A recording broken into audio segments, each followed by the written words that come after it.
আসসালামু আলাইকুম। আপনারা একটু কমেন্ট করেন তো যে আমাকে ক্লিয়ারলি দেখা যাইতেছে কিনা আর শোনা যাইতেছে কিনা। একটু যারা প্রেজেন্ট আছেন একটু কমেন্ট করেন যে ক্লিয়ারলি শোনা যাইতেছে কিনা আর দেখা যাইতেছে কিনা।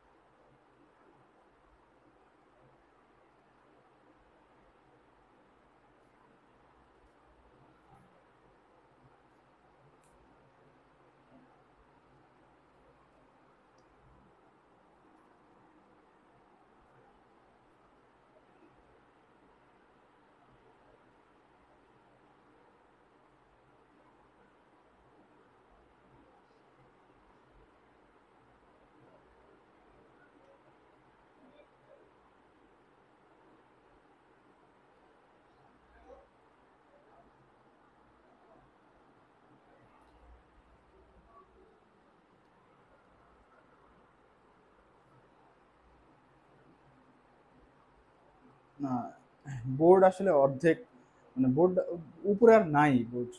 বোর্ড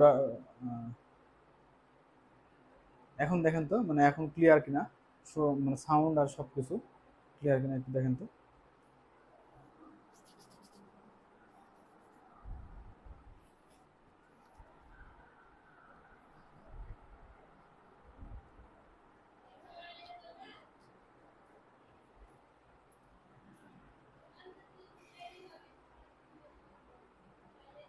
আচ্ছা, ঠিক আছে।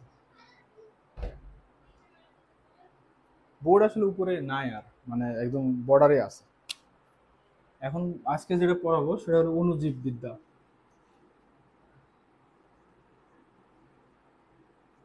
অণুজীব বিদ্যা বা মাইক্রোবায়োলজি।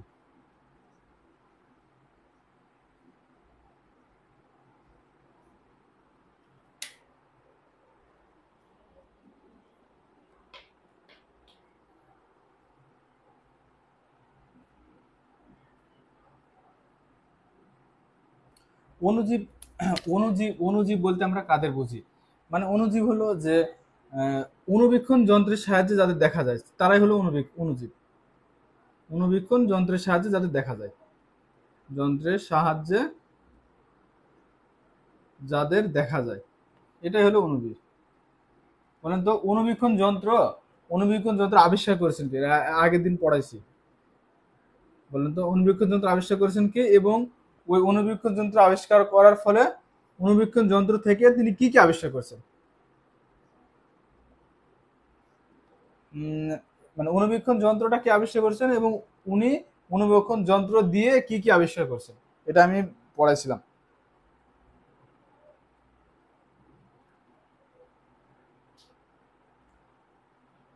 উদাহরণ হলো, অণুবীক্ষণিক যন্ত্রের উদাহরণ হলো ভাইরাস, ব্যাকটেরিয়া,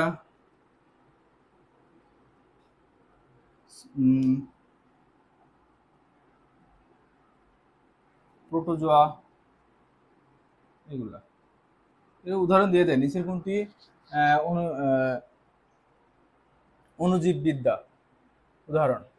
অণুজীব বিদ্যার মধ্যে আসলে কোনটা কোনটা পড়ে? ভাইরাস পড়ে, ব্যাকটেরিয়া পড়ে, প্রোটোজোয়া পড়ে, এগুলো হলো অণুজীব বিদ্যার মধ্যে পড়ে। এদের একটা বৈশিষ্ট্য হলো এরা হলো পরজীবী, পরজীবী, এবং এরা হলো প্যাথোজেনিক। প্যাথোজেনিক পরজীবী মানে যারা নিজের খাদ্য নিজে তৈরি করতে পারে না, যারা নিজের খাদ্য নিজে প্রস্তুত সরি প্রস্তুত করতে পারে না। পরজীবী মানে যারা নিজের খাদ্য নিজে প্রস্তুত করতে পারে না। প্যাথোজেনিক মানে হলো যারা মানব দেহে বা যে কোনো প্রাণীর দেহে রোগ সৃষ্টি করতে পারে, রোগ সৃষ্টি করে বা করতে পারে, এটা। তাহলে এরা হলো পরজীবী এবং এরা হলো প্যাথোজেনিক। এদের মনে রাখবেন, পরজীবী মানে তো আমরা জানি যারা নিজের খাদ্য নিজে তৈরি করতে পারে না, পরের উপর নির্ভর করে থাকে, পরের উপর নির্ভর করে থাকে।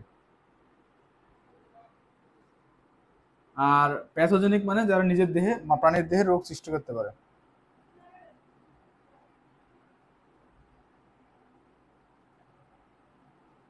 এবং আমরা এখানে এই যে প্যাথোজেনিক রোগ সৃষ্টি করলো, রোগ সৃষ্টি করার ফলে এখান থেকে ধরেন ভাইরাস, ব্যাকটেরিয়া, প্রোটোজোয়া আমাদের শরীরে ঢুকলে এরা কি হলো, প্যাথোজেনিক হিসেবে ঢুকার ফলে আমাদের শরীর এদেরকে এই এই প্যাথোজেনিক কম্পোনেন্ট বা শৈবাল, ছত্রাক বা ভাইরাসকে মেরে ফেলার জন্য যেটা উৎপাদন করে আমাদের শরীর, সেটাকে বলা হয় অ্যান্টিবডি। মানে এক কথা, আমাদের খাবার ছাড়া আমাদের শরীরে, মানে আমরা যে খাবারটা খাই আর যে ইনজেকশনের মাধ্যমে যে ওষুধটা নিই, এটা ছাড়া আমাদের শরীরে যা কিছু প্রবেশ করানো হোক না কেন, ওটা হলো আমাদের ক্ষতিকারক হোক আর ক্ষতিকারক না হোক, ওই জিনিসটা হলো অ্যান্টিজেন। আর এই অ্যান্টিজেনের ক্রিয়ার কারণে বা এই অ্যান্টিজেনকে ধ্বংস করার জন্য আমাদের শরীরে যেটা ন্যাচারালি প্রাকৃতিকভাবে তৈরি হয় বি সেল, সেটার নাম হলো অ্যান্টিবডি। এই অ্যান্টিবডিটা তৈরি হয় কোথা থেকে, এটা কিন্তু পরীক্ষায় আসছিল একবার, বি সেল থেকে অ্যান্টিবডিটা তৈরি হয়। আরেকটা যদি বলেন যে হলো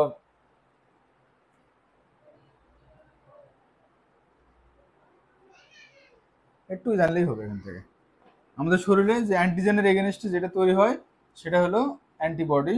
এটা সাধারণত বি সেল থেকে তৈরি হয়। এটা এক ধরনের লিম্ফোসাইট, আরেকটু জানে রাখেন, এটা এক ধরনের লিম্ফোসাইট।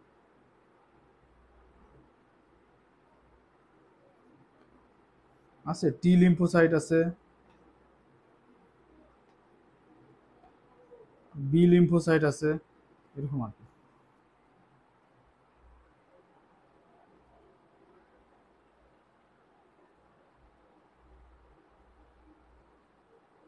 আচ্ছা ঠিক আছে, একটু জুম করে একটু বড় করে লিখতেছি, সমস্যা নেই, একটু বড় করে লিখতেছি। এখন যেটা পড়াবো সেটা হলো ভাইরাস। ভাইরাস কোন ভাষার শব্দ, এটাও লাগে কিন্তু, ল্যাটিন ভাষার শব্দ। ভাইরাস হলো ল্যাটিন ভাষার শব্দ। ভাইরাস শব্দের অর্থ হলো বিষ, এরকম দিয়ে দেয়। ভাইরাস কোন ভাষার শব্দ, ল্যাটিন না গ্রিক? এই গ্রিক আর ল্যাটিন দিলেই মাথায় গুলপাল পেয়ে যায়। ভাইরাস হলো একটা ল্যাটিন ভাষার শব্দ, এটা মনে রাখা লাগবে। ভাইরাস হলো অকোষীয়, অকোষীয় মানে অনেক সময় দিয়ে দিবে যে ভাইরাস এক কোষী না বহুকোষী না অকোষীয়। ভাইরাস হলো অকোষীয়, ভাইরাস হলো অকোষীয়।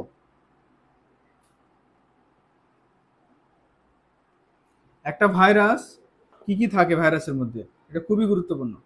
এটা সবাই একটু কমেন্ট করেন তো, যে একটা ভাইরাস কি কি দ্বারা গঠিত। একটা হলো নিউক্লিক অ্যাসিড আর আরেকটা থাকে হলো প্রোটিন। এরকমও দিয়ে দিতে পারে, নিউক্লিক অ্যাসিড ও প্রোটিন দ্বারা নিচের কোনটি গঠিত? এক ভাইরাস, দুই হলো ব্যাকটেরিয়া, তিন হলো শৈবাল, 4 নাম্বার দিয়ে দিল হলো ছত্রাক বা ফাঙ্গাস, শৈবাল বা ফাঙ্গাস। তাহলে কি হবে? উত্তর হবে ভাইরাস। নিউক্লিক অ্যাসিড ও প্রোটিন দ্বারা কারা গঠিত? ভাইরাস। ভাইরাস কি দ্বারা গঠিত, এটা একটু কমেন্ট করেন তো, যে নিউক্লিক অ্যাসিড ও প্রোটিন দ্বারা গঠিত ভাইরাস।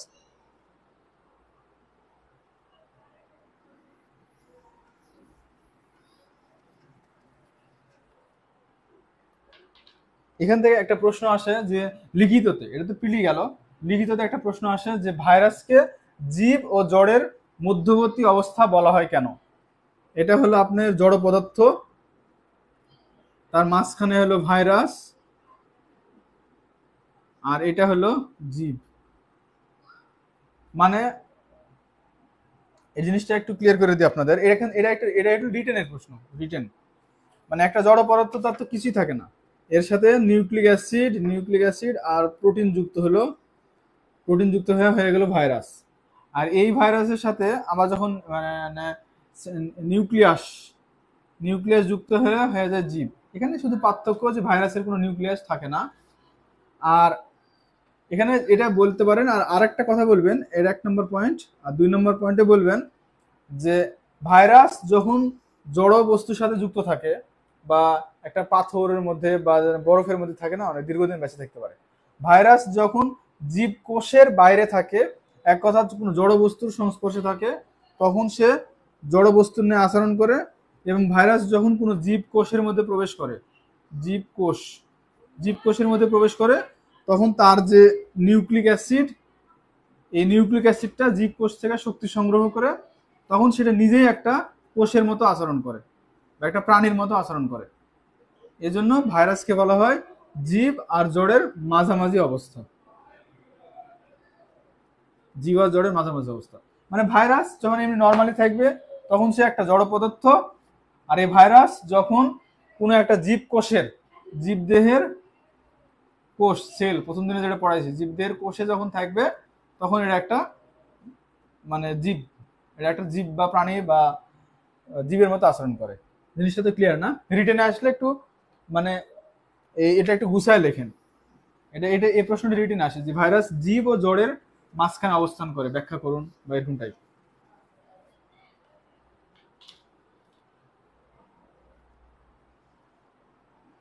এই ছন্দটা একটু বই লিখে রাখেন আপনারা। এই পলির মা হার জিত হবে হেডে। এই কথাটা আপনারা একটু কমেন্ট করেন তো, যে এই পলির মা হার জিত হবে হেডে। এই লাইনটা একটু কমেন্ট করেন, প্রত্যেকে কমেন্ট করেন এই লাইনটা, যদি এখানেই মনে হয়ে যায়। এটা হলো ভাইরাস গঠিত রোগ। ভাইরাস গঠিত দু ধরনের রোগ আছে। একটা হলো ভাইরাস প্রাণীদের দেহে কিছু রোগ তৈরি করে, আর একটা ভাইরাস উদ্ভিদের দেহে কিছু রোগ তৈরি করে। এই ছন্দটা হলো প্রাণীদের দেহে কি রোগ তৈরি করে সেটা। এইডস, হর্ষিত হলো ইনফ্লুয়েঞ্জা, ইনফ্লুয়েঞ্জা, পোলিও, রতে হলো রানীক্ষেত, মাতে হলো মামস, হার মানে হারপিস,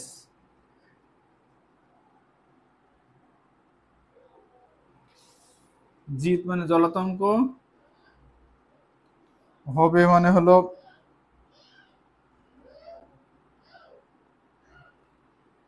হাম, সরি, আর বেতে হলো বসন্ত,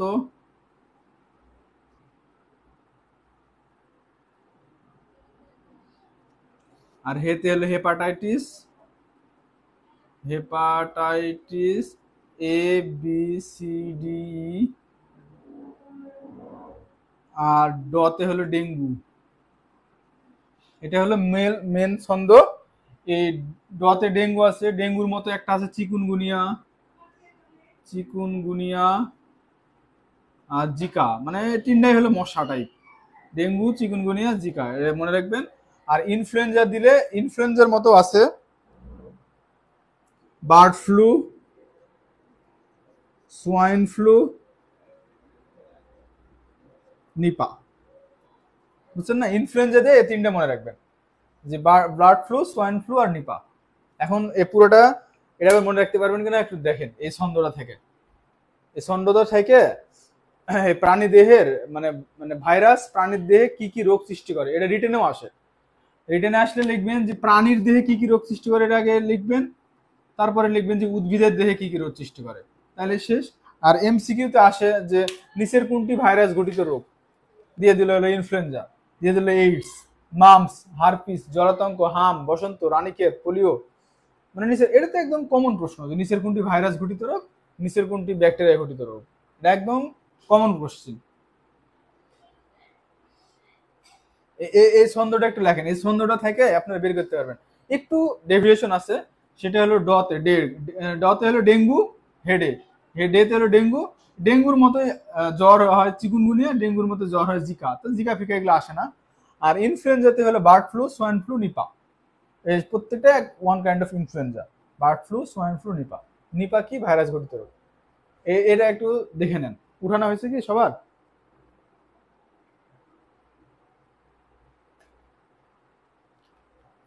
দেখি সবার উঠানো হয়েছে?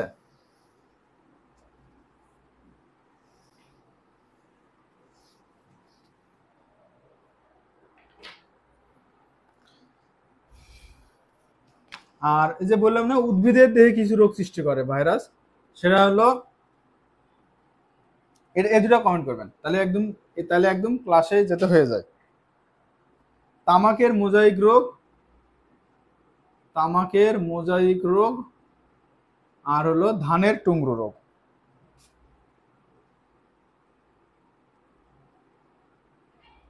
ধানের টুংরো, এই দুটো জিনিস তৈরি করে। তাহলে আগে প্রথমে প্রাণীরটা পড়াই নিলাম। প্রাণীরটা কি ছিল? এই পলির মা হারজিত হবে হেডে। আর উদ্ভিদেরটা কি ছিল? ধানের তামাকের মোজাইক আর ধানের টুংরো। এটুক পড়লেই হলো ভাইরাস থেকে আপনার কি কি, মানে নিচের কোনটি ভাইরাস ঘটিত রোগ, তামাকের মোজাইক। নিচের কোনটি ভাইরাস ঘটিত রোগ, ধানের টুংরু। এই হয়ে গেল। ধানের টুংরু কোন ধরে কি ঘটিত রোগ? এই তা ভাইরাস, ব্যাকটেরিয়া, যাই হোক একটা দিয়ে দিল। তো আপনার যে ভাইরাস ঘটিত রোগ কোনগুলা, এই এ ছন্দ আর একটু শুধু পড়লেই, আলাদা আলাদা ভাবে পড়লে আপনারা এটা পেরে যাওয়ার কথা।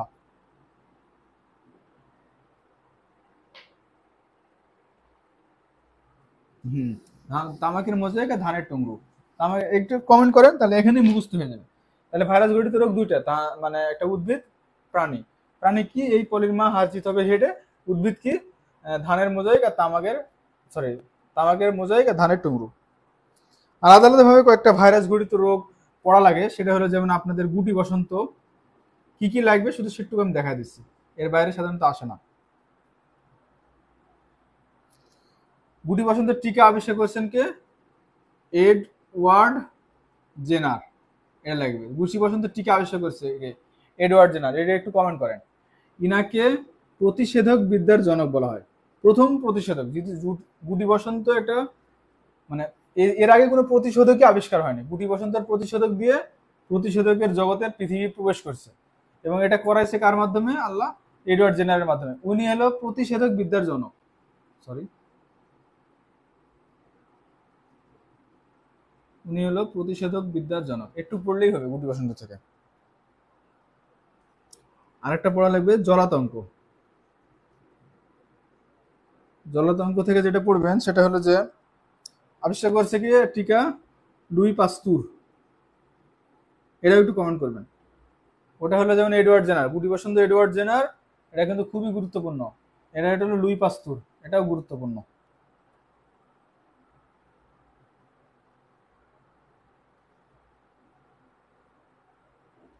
আর পোলিও আবিষ্কার করেছেন কে? পোলিওর টিকা, সেটা হলো জেনাস শক। জেনাস শক। এটা একটু কমেন্ট করেন। এটা খুব একটা গুরুত্বপূর্ণ না, কিন্তু জেনে রাখা ভালো, জেনাস শক। এখন জলাতঙ্ক থেকে যেটা আসে, যে জলাতঙ্ক ছড়ায় কাদের মাধ্যমে? ক্যানাইন, ক্যানাইন, ক্যানাইন ভুক্ত যারা প্রাণী তাদের মাধ্যমে। ক্যানাইন গুলা, যাদের দেখবেন যে সামনের প্রথম চারটা দাঁত একটু সরু, যাদের দাঁত হলো এরকম, এই এখান দিয়ে প্রথম দুইটা দাঁত হলো নর্মাল, সরি এই দুটো ধরেন দাঁত, তারপরে দাঁত হলো এরকম এরকম এরকম এরকম এরকম এরকম, একটা সমান না। যাদের এরকম এরকম দাঁতের প্যাটার্ন, তাদেরকে বলা হয় ক্যানাইন। ক্যানাইন ভুক্ত প্রাণী কি কি আছে? কুকুর, শেয়াল, নেকড়ে। নেকড়ে, এই যে কুকুর, আমরা শুধুমাত্র কুকুর মনে করি, বুঝছেন? কুকুর বলতে ঠিক না, বন্য কুকুর। এরা কিন্তু কুকুরে কামড়ালে কিন্তু নর্মালি জলাতঙ্ক হবে না। যদি জলাতঙ্ক আক্রান্ত কোনো কুকুর কামড়ায় কোনো প্রাণীকে, মানে কোনো মানুষকে বা কোনো প্রাণীকে, তাহলে জলাতঙ্ক হবে। জলাতঙ্ক আক্রান্ত হওয়া কোনো কুকুর যদি কামড়ায়, তাহলে কি আছে? কুকুর, শেয়াল, আর হলো নেকড়ে বাঘ। এই তিনটা কিন্তু। নিচের কোনটির মাধ্যমে জলাতঙ্ক রোগ ছড়ায়? কুকুর অপশনে নাই মানে আপনারা ঘাবড়ে যাবেন না। শিয়াল থাকলে শিয়াল উত্তর হবে, নেকড়ে থাকলে নেকড়ে উত্তর হবে, কুকুর থাকলে তো অবশ্যই কুকুর উত্তর হবে। কিছুই যদি না থাকে তাহলে ক্যানাইন ভুক্ত প্রাণী। ক্যানাইন বা আরো কোনো প্রজাতি দিয়ে দিল, তাহলে ক্যানাইন হবে উত্তর।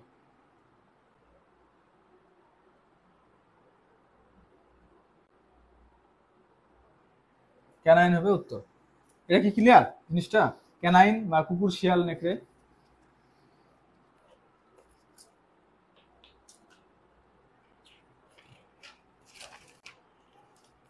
আর একটা খুব গুরুত্বপূর্ণ ভাইরাস আছে, সেটা হলো এইডস।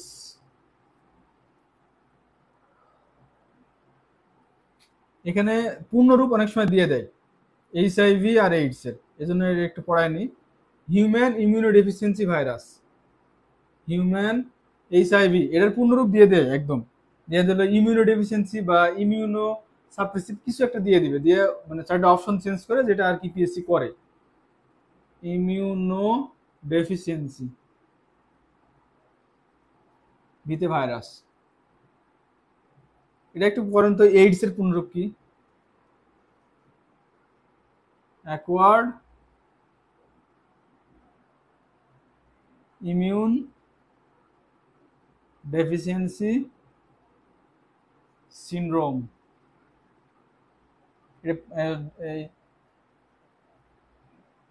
এটা কিন্তু লাগে অনেক সময়, মানে পূর্ণরূপটা লাগে। এটা কি করে, এইডস ভাইরাস কি করে তাহলে দেখেন, যে অ্যাকোয়ার্ড ইমিউনো, অ্যাকোয়ার্ড মানে অর্জিত, ইমিউনো মানে ইমিউনিটি, ডেফিসিয়েন্সি মানে ঘাটতি, আর সিনড্রোম তার মানে এক কথা এইডস কি করে, দেহের যে রোগ প্রতিরোধ ক্ষমতা সেটাকে, রোগ প্রতিরোধ ক্ষমতা একেবারে কমায় দেয়, কমায় দেয় এক কথা, কমায়, রোগ প্রতিরোধ ক্ষমতা কমায় দেয়, দেহের রোগ প্রতিরোধ ক্ষমতা কমায় দেয়। এখানে একটা গত দিনে পড়াইছিলাম যে এখানে রোগ প্রতিরোধ ক্ষমতা বৃদ্ধি করে কে, ডাব্লিউবিসি। ডাব্লিউবিসির কাজই হলো রোগ প্রতিরোধ ক্ষমতা করা, রোগ প্রতিরোধ ক্ষমতা কমায় দেয় কিভাবে, ডাব্লিউবিসি কে ধ্বংস করে, ধ্বংস করে। সো এখানে কি হয়, ডাব্লিউবিসি কাউন্টটা বাড়ে না কমায়, ডাব্লিউবিসি কাউন্টটা খুব বেশি কমায় দেয়, ডাব্লিউবিসি কাউন্টটা কমায় দেয়। আর যদি স্পেসিফিক করেন, সিডি4 সেল যেগুলো আছে, সিডি4 সেলের কাউন্ট কমায় দেয়, কমায় দেয়।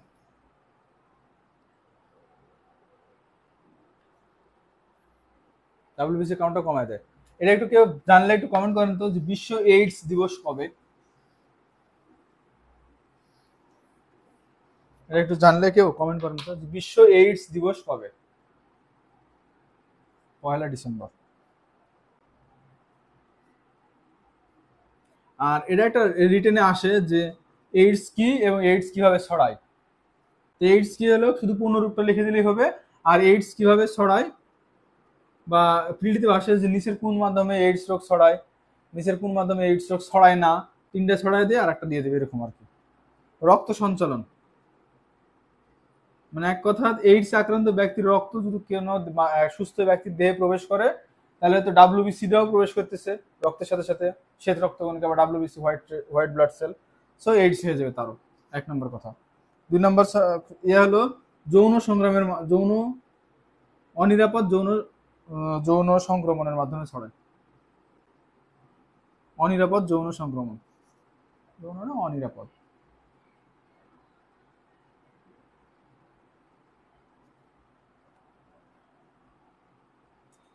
গর্ভবতী মহিলা থেকে, গর্ভবতী মহিলা পরবর্তী সন্তান, গর্ভবতী মহিলার সন্তানের মাধ্যমেও, মানে সন্তানের দেহে এটা কিন্তু ছড়া যেতে পারে। একটা গর্ভবতী মহিলা, সে এইডস আক্রান্ত, তার সন্তানের এইডস এর সম্ভাবনা আছে, যদি কোনো সন্তানের জন্মের সময় যদি কোনো ব্লিডিং হয় বা এরকম একটা প্রবাবিলিটি থাকে।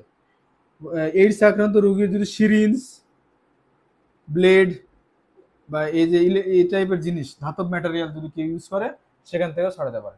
এই চারটা ভাবেই একটা সুস্থ মানুষের দেহে একটা মানে এইডস আক্রান্ত ব্যক্তি থেকে এইডস ছড়ায় যায়। এই শুধু চারটা প্রক্রিয়া।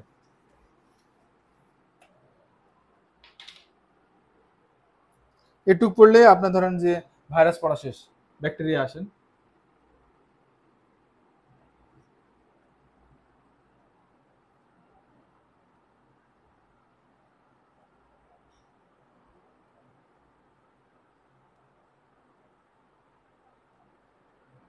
সর্বপ্রথম যেটা মনে রাখা লাগবে, ব্যাকটেরিয়ার উদাহরণ,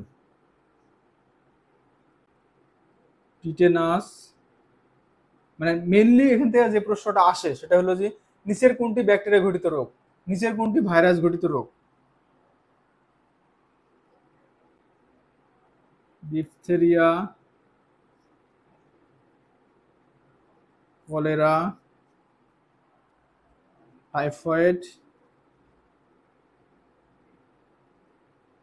আর হলো প্যারাটাইফয়েড, প্যারাটাইফয়েড।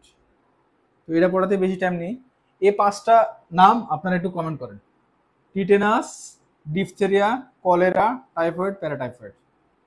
এটা এমনিতে মনে রাখা লাগবে, সবচেয়ে বেশি গুরুত্বপূর্ণ এটা হলো কলেরা। কলেরা নিচের কোনটি ব্যাকটেরিয়া ঘটিত রোগ? কলেরা। নিচের কোনটি ব্যাকটেরিয়া ঘটিত রোগ? টাইফয়েড। এই দুটো খুবই গুরুত্বপূর্ণ এবং এরা পানির মাধ্যমে ছড়ায়, প্রত্যেকটাই পানির মাধ্যমে ছড়ায়। ব্যাকটেরিয়ার প্রত্যেকটাই পানিতে থাকে এবং আমরা পানি খাই, ব্যাকটেরিয়া হয়ে যায়।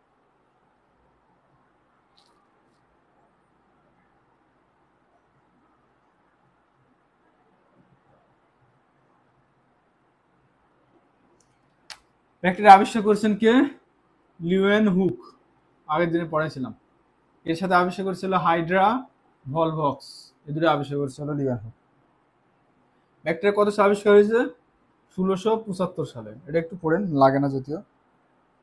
মানুষের যে অন্ত্র মানে পেট, পেট বা অন্ত্র বা হলো গাঁট, যাকে বলে গাঁট, মানে পাকস্থলী থেকে একদম পায়ুপথ এর মাঝখানের যে অংশ সেটাকে বলা হয় পেট বা অন্ত্র বা গাঁট। এইখানে ইশ্চেরেশিয়া কোলাই না ব্যাকটেরিয়া থাকে, ইশ্চেরেশিয়া কোলাই। তাহলে ইশ্চেরেশিয়া কোলাই ব্যাকটেরিয়াটা কোথায় থাকে? মানুষের অন্ত্রে। ইশ্চেরেশিয়া কোলাই ব্যাকটেরিয়াটা কোথায় থাকে? মানুষের অন্ত্রে। একটু যদি পড়েন তাহলে ব্যাকটেরিয়া থেকে আপনার ধরেন পিলির অংশটুকু শেষ হয়ে যাবে। মেনলি এটা পড়া লাগবে। ইশ্চেরেশিয়া কোলাই থাকে অন্ত্রে, এটা মনে থাকবে। ইশ্চেরেশিয়া কোলাই কোথায় থাকে? অন্ত্রে। আবিষ্কার করেছে কি? Leeuwen hook. এটা বাদ দেন, এটা হলো মেন পড়া এখান থেকে, ব্যাকটেরিয়া থেকে। Tetanus, diphtheria, cholera, typhoid, paratyphoid. Typhoid থাকলে মনে থাকবে টাইফয়েড ব্যাকটেরিয়া ঘটিত হলে অবশ্যই প্যারাটাইফয়েডও ব্যাকটেরিয়া ঘটিত হবে। তাহলে এটা পারা গেল, এটা পারা গেল। কলেরাটা মনে রাখবেন, কলেরা। এই তিনটা মনে রাখলেও হবে। এছাড়া সাথে মনে রাখবেন টিটেনাস আর ডিপথেরিয়া। কলেরা, টাইফয়েড এটা মনে রাখবেন শুধু, অ্যাটলিস্ট এটা মনে রাখবেন যে কলেরা, টাইফয়েড, কলেরা, টাইফয়েড। এটা একটু কমেন্ট করেন তো, ব্যাকটেরিয়া ঘটিত রোগ দুইটা, কলেরা, টাইফয়েড। পারলে টিটেনাস আর ডিপথেরিয়াও লেখেন, এটা একটু কমেন্ট করেন। এখান থেকে লিখিত যে প্রশ্নটা আসে, লিখিত, সেটা হলো যে ব্যাকটেরিয়ার অর্থনৈতিক গুরুত্ব লেখো। অর্থনৈতিক গুরুত্ব লেখো। এখানে যেটা আসে, আমরা এটা শুধু না, আপনারা যে কোনো লিখিততে যখনই অর্থনৈতিক গুরুত্ব কথাটা থাকবে, অর্থনীতি মানে কি? লাভ হয়, লসও হয়, তো সেক্ষেত্রে আপনারা উপকারিতা লিখবেন, অপকারিতাও লিখবেন। বুঝছেন?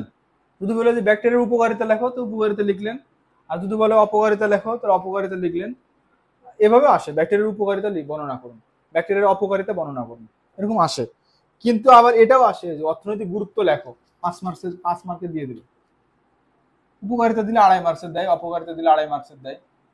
তো অর্থনৈতিক গুরুত্ব লিখলে কিন্তু সবাই সবসময় উপকারিতা লেখা চলে আসে না, উপকারিতা অপকারিতা দুটাই লিখতে হবে, মানে অর্থনীতিতে লস লাভ দুটাই হয়। উপকারিতাগুলো প্রথমে একটু আলোচনা করি। এই উপকারিতাই কিন্তু প্রিলির প্রশ্ন। এই রিটেন পড়া দিচ্ছি, অনেকে আবার বিরক্ত হয়, কিন্তু মানে এভাবে পড়লে আর কি আপনাদের হয়ে যাবে, গোছানো হয়ে যাবে।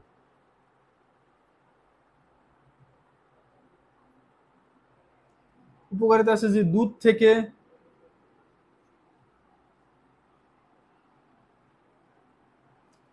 থেকে যে দই, মাখন, পনির তৈরি হয় ব্যাকটেরিয়ার সাহায্যে। দুধ থেকে দই, মাখন এবং পনির তৈরি হয় ব্যাকটেরিয়ার সাহায্যে। চামড়া থেকে, আমরা যে চামড়া আছে, চামড়া থেকে লোম ছড়ানো হয় ব্যাকটেরিয়ার মাধ্যমে। তারপরে হলো চা, কফি, তামাক প্রক্রিয়াকরণে, চা, কফি, তামাক প্রক্রিয়াকরণে ব্যাকটেরিয়া ব্যবহৃত হয়। 3টে গেল। 4 নম্বরে লিখতে পারেন যে হলো নাইট্রোব্যাক্টার। নাইট্রোব্যাক্টার জিনিসটা একটু বুঝিয়ে দিই। সেটা হলো যে যারা মাটিতে নাইট্রোজেন সংবন্ধন করে। নাইট্রোব্যাক্টার মানে কি? যে সমস্ত ব্যাকটেরিয়া মাটিতে নাইট্রোজেন সংবন্ধন করে, তাহলে এটা একটা প্রশ্ন আসতে পারে, যে সমস্ত ব্যাকটেরিয়া মাটিতে নাইট্রোজেন সংবন্ধন করে বা মাটিতে নাইট্রোজেন তৈরি করে, তাদেরকে কি বলা হয়? তাদেরকে বলা হয় নাইট্রোব্যাক্টার।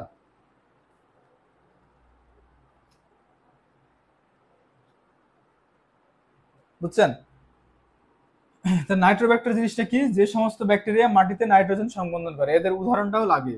নিচের কোনটি নাইট্রোব্যাক্টেরিয়ার উদাহরণ? নাইট্রোব্যাক্টেরিয়ার উদাহরণ দুটাই আছে, অ্যাজোটোব্যাক্টার, অ্যাজোটোব্যাক্টার, আর হলো ক্লস্ট্রিডিয়াম।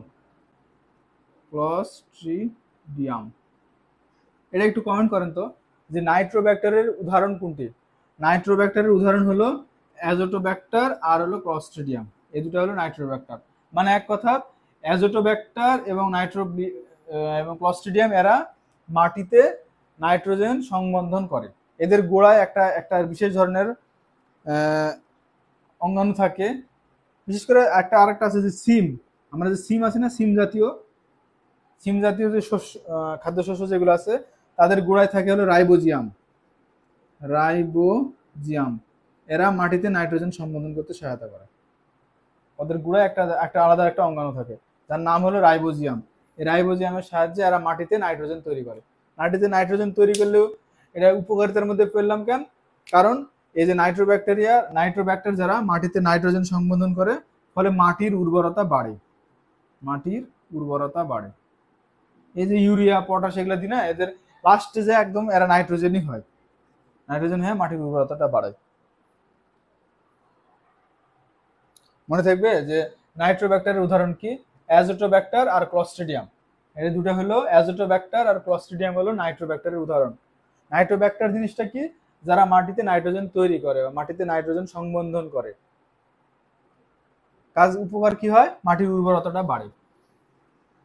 অর্থনৈতিক গুরুত্ব কিন্তু একটু শেষ হলো না, এটা শুধুমাত্র উপকারিতা হলো 5টা পয়েন্ট। প্রত্যেকটা এখন থেকে যে কোনো লিখিত লিখলে এটা কিন্তু মাথায় রাখবেন।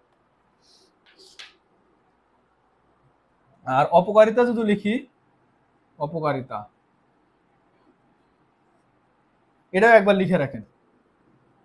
গনিমিয়াটা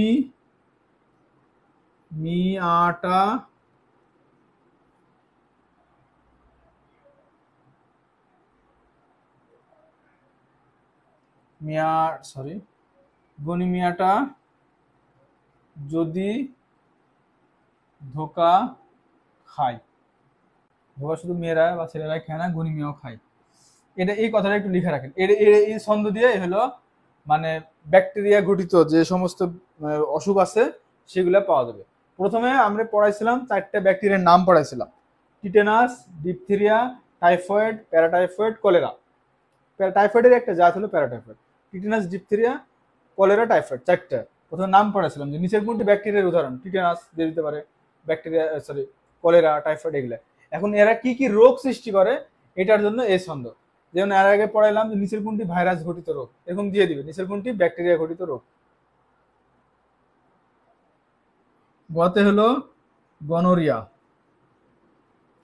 নিতে হলো নিউমোনিয়া। এটা একটু কমেন্ট করেন। মিতে হলো মেনিনজাইটিস,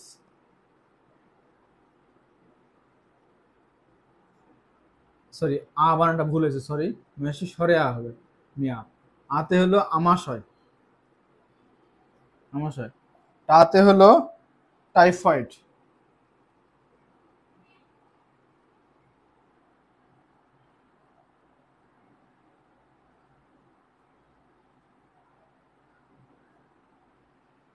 যদি, যতে হলো যক্ষা, দিতে হলো ডিপথেরিয়া। ধোকা হলো ধনুষ্টঙ্কার,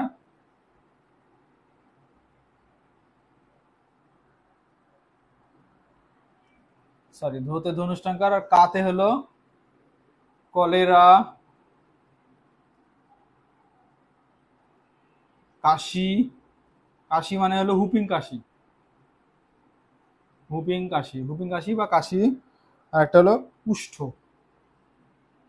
এটা হলো ছন্দ, বুঝছেন? ধোকার ক্ষেত্রে ধো একটা, কা একটা। আর এই আমাশয়ের সাথে হলো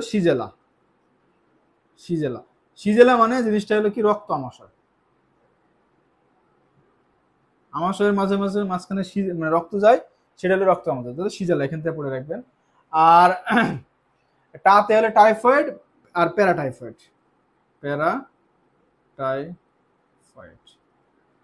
এটা হলো পুরা পুরা ছন্দ এখান থেকে হয়ে যাবে। তাহলে গতে কি? গনোরিয়া। গতে হলো গনোরিয়া। নিতে হলো কি? নিউমোনিয়া। মিতে মেনিনজাইটিস। আতে হলো আমাশয়। একটা আছে কি? রক্ত আমাশয়। রক্ত আমাশয় না লিখে লিখে দিচ্ছি সিজেলা। টাতে হলো টাইফয়েড, প্যারাটাইফয়েড। জতে হলো যক্ষা। ডিতে হলো ডিপথেরিয়া। ধোতে হলো ধনুষ্টঙ্কার। কাতে হলো কলেরা, কাশি মানে হুপিং কাশি। আর কুষ্ঠ বা লেপ্রোসি। লেপ্রোসি। শেষ। এটা কি ঠিক আছে? মানে বুঝতে পারছেন কিনা দেখেন অপকারিতাগুলো। এটা একটু এটা একটু কমেন্ট করেন তো। গনি মিয়াটা যদি ধোকা খায়। গনি মিয়াটা যদি ধোকা খায়।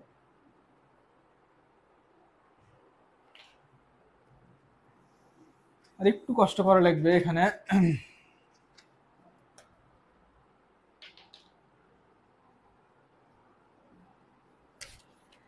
এখানে গমের একটা রোগ করে, ধানের একটা রোগ করে।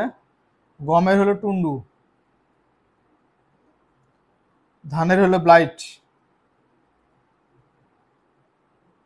আখের হলো আখা আখা আখা ঝরা, সরি আঠা ঝরা।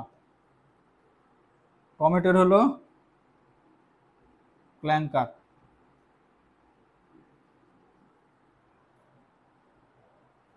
আরো দুটো আছে, গোল আলু,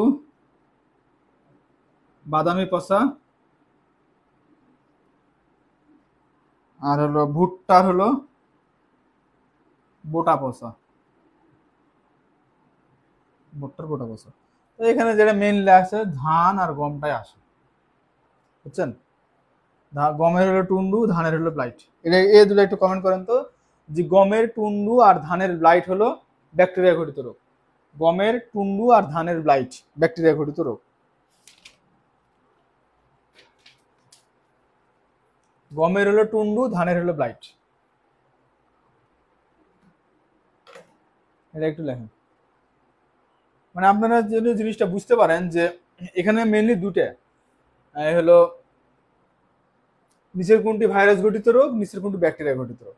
এই দুটাই হলো মেন কোশ্চেন এখান থেকে। মানে নিচের কোনটি ভাইরাস ঘটিত রোগ নয়, নিচের কোনটি ব্যাকটেরিয়া ঘটিত রোগ নয়। এই দুটা ছন্দ মনে রাখলে আর আশেপাশে একটু করে যদি মানে একটু চেষ্টা করেন, দুটো একবার রিভিশন দেন, তাহলে আমার মনে হয় যে এই মাইক্রোবায়োলজির চ্যাপ্টারটা শেষ হয়ে যাবে। আর একটা খেয়াল করবেন যে ব্যাকটেরিয়ার উপকারিতা অপকারিতা আসলে মানে অর্থনৈতিক গুরুত্বটা আসে, ব্যাকটেরিয়ার অর্থনৈতিক গুরুত্ব লেখো আসেই। তো সেক্ষেত্রে আপনারা উপকারিতা অপকারিতা দিয়ে দেবেন, ভাইরাসের ক্ষেত্রেও তাই।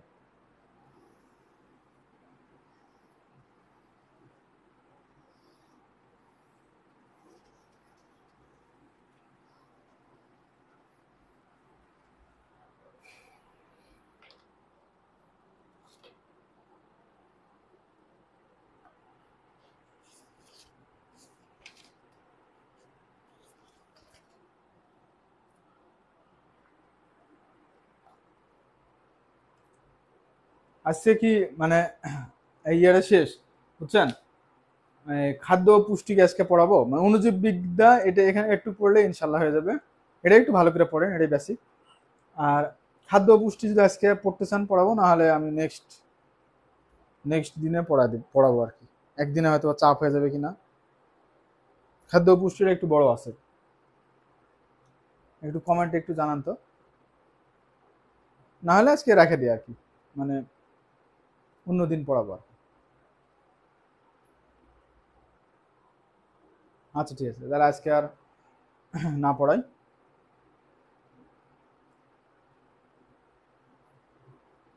আচ্ছা ঠিক আছে, ঠিক আছে, তাহলে আজকে আর আচ্ছা ঠিক আছে, নেক্সট দিন ইনশাল্লাহ তাহলে পড়াই দেবো খাদ্য ও পুষ্টি। মানে আস্তে আস্তে তো অনেক অনেক অনেক পড়াবো। মানে এটা আমি ম্যাক্সিমাম মানে ইয়েতে 2 দিনে ক্লাস নিতাম এটা। খাদ্য ও পুষ্টি একদিনে পড়াবো, তো সমস্যা নাই। আমি ভাবছিলাম যে একদিনে হয়তো হবে, নেক্সট দিনে তাহলে নেবো ইনশাল্লাহ। আজকে ক্লাসটা একদম ছোট হয়ে গেল।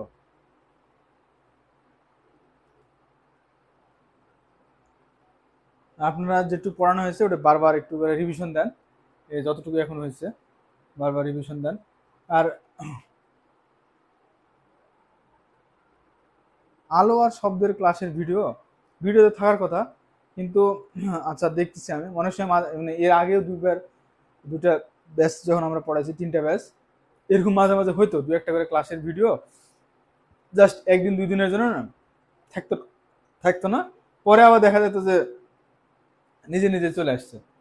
সমস্যা না, আপনারা জাস্ট এই 2-3 দিন একটু ধৈর্য ধরেন, তারপরে দেখতেছি কি যে হয় আমি বুঝি না, মানে সার্ভারের সমস্যা হয় কিনা, আবার নিজে নিজে আবার চলে আসে। আপনাদের কি আর কোনো নেক্সট কোনো কোশ্চেন আছে কিনা? নাহলে আজকের ক্লাসটা এখানে শেষ করে দিব।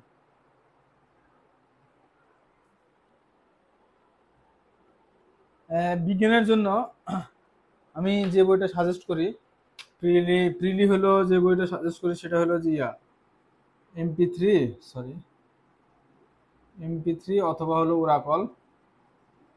আর রিটেনের জন্য যেটা সাজেস্ট করি, একটাই বই রিটেনের জন্য, একটাই পড়বেন, সেটা হলো সায়েন্স আওয়ার।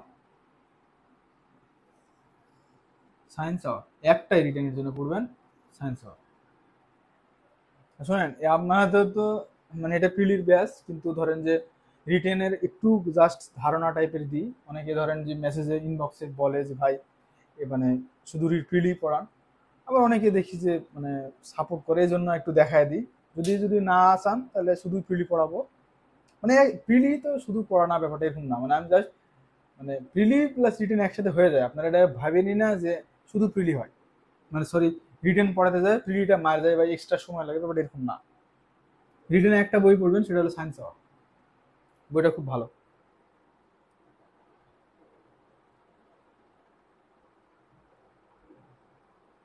অন্য সাবজেক্টের ক্লাস হবে, ইনশাল্লাহ হবে, চেষ্টা করা হচ্ছে। এর আগে কখনো কোনো ব্যাচে এরকম হয়নি, ইনশাল্লাহ হবে, অন্য সব সাবজেক্টেরই ক্লাস হবে। মানে আসলে হয়েছে কি, আমরা আসলে নতুন জবে ঢুকছি তো, মানে একটু টাইম হচ্ছে না, যে একটু কষ্ট হচ্ছে। So, আপনাদের কথা আমাদের মাথায় আছে, ইনশাল্লাহ শুরু হয়ে যাবে। হ্যাঁ, অনেকেই বলে যে প্রি রিটেন দুটো একসাথে দেখান। আবার অনেকেই বলে যে নক দেয় ইনবক্সে যে না স্যার, শুধু প্রিলি পড়া। আসলে শুনেন, আপনি আমি একটা ইনশিওর করি যে রিটেন পড়লেও প্রিলির একটা অংশ মানে কম হবে না।